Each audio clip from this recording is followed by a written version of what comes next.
మీరు బాగున్నప్పుడు మీ చుట్టూ ఎంతమంది ఉంటారు? మీకు ఆపద వచ్చినప్పుడు మీ దగ్గర ఎంతమంది ఉంటారు?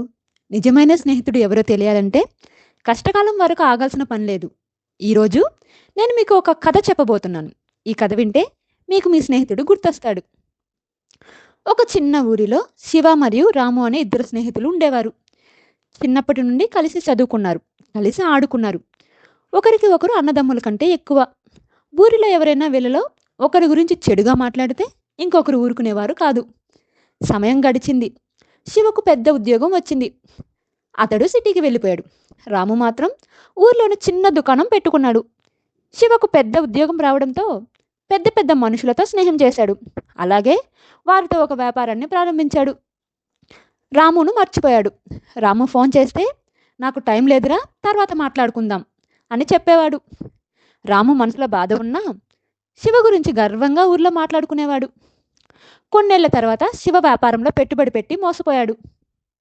అంతా పోయింది. అప్పులు చేశాడు. ఇల్లు కూడా అమ్మేయాల్సి వచ్చింది. ఎవరి దగ్గరకు వెళ్ళాలో తెలియని పరిస్థితి. తను పైకి వచ్చినప్పుడు కలిసి తిరిగిన స్నేహితులందరూ ముఖం దాటేశారు. ఒక్కరు కూడా ఫోన్ ఎత్తడం లేదు.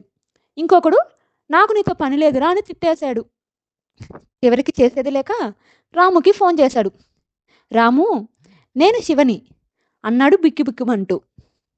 రాము కాస్త ఆగి, శివ, ఎన్నాళ్ళయిందిరా, నీ గొంతు విని చాలా రోజులైంది, ఎలా ఉన్నావు అన్నాడు ప్రేమగా. శివకి కళ్ళల్లో నీళ్లు తిరిగాయి. తన బాధంతా చెప్పుకున్నాడు. రాము వెంటనే నువ్వు అక్కడే ఉండు, నేను వస్తున్నా అన్నాడు. మర్నాడు ఉదయం రాము శివ దగ్గరకు వచ్చాడు. తన దగ్గరున్న 5 లక్షల రూపాయలు శివ చేతిలో పెట్టాడు. ఇది చూసి శివ ఆశ్చర్యపోయాడు. రాము, ఇంత డబ్బు నీకు ఎలా వచ్చింది అని అడిగాడు. అప్పుడు రాము చిరునవ్వుతో, నేను నా దుకాణం అమ్మేశానురా, నీకు అవసరం ఉంది కదా అన్నాడు. శివకి నమ్మశక్యంగా లేదు. ఇన్నాళ్ళు తాను విస్మరించిన స్నేహితుడు తన కోసం తన దుకాణాన్నే అమ్మేశాడు. శివ రాము కాళ్ళ మీద పడిపోయాడు. నన్ను క్షమించు రాము, నేను గుడ్డివాడిలా ఉన్నా. నిజమైన స్నేహితుడు ఎవరో నాకు ఇప్పుడు అర్థమైంది అని ఏడ్చాడు.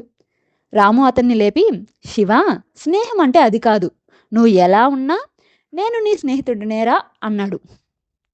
ఈ కథ నేర్పే పాఠం ఒకటే. స్నేహం అంటే వ్యాపారం కాదు, వ్యామోహం కాదు. అది ఒక అనుబంధం. ఎవరు ఎక్కువ దగ్గరగా ఉంటారు అనేది కాదు, ఎవరు ఎప్పుడు పక్కన నిలబడతారు అనేదే నిజమైన స్నేహం. మీ జీవితంలో రాము లాంటి స్నేహితుడు ఉంటే ఈరోజే అతనికి ఫోన్ చేసి ఒక్కసారి మాట్లాడండి. కనీసం ఒక మెసేజ్ అయినా పెట్టండి. మీ బెస్ట్ ఫ్రెండ్ పేరు ఏమిటి కామెంట్లో రాయండి. ఇలాంటి మరిన్ని మనసును తాకే కథల కోసం మన ఛానల్ను సబ్స్క్రైబ్ చేసుకోండి. ఈ వీడియోని మీ స్నేహితులకు షేర్ చేయండి. Thank you for watching my videos.